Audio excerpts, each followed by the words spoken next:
Hello, traders. It's Andy with Trade Ideas. It is September 27th on a Wednesday, and seeing continued weakness in the SPY. We do have a level about right here that is providing some resistance. Boy, it still feels like we have a date with that 200 day, but keep in the back of your mind, this is end of quarter.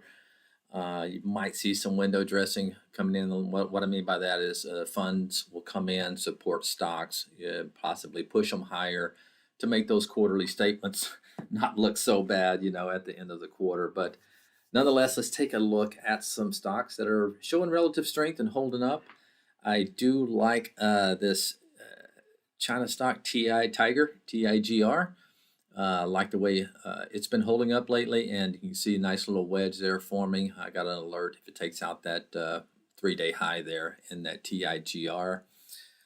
Mobileye, that is another one that is showing relative strength above all its key moving average. Nice little bottoming tail the day before yesterday, finished up yesterday. So, uh, you know, the entry in this is very subjective. What you'd like to see, though, is it back above this level right there. I'll stick on a price alert there for myself. EDU, another China play.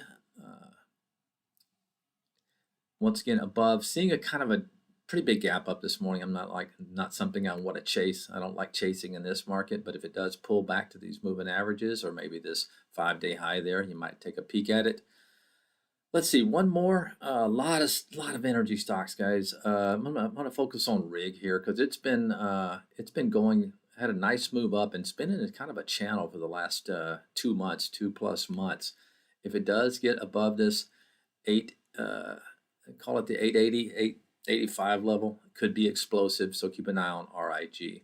All right, guys, keep it tight. It's an ugly market. Talk to you tomorrow. Bye bye.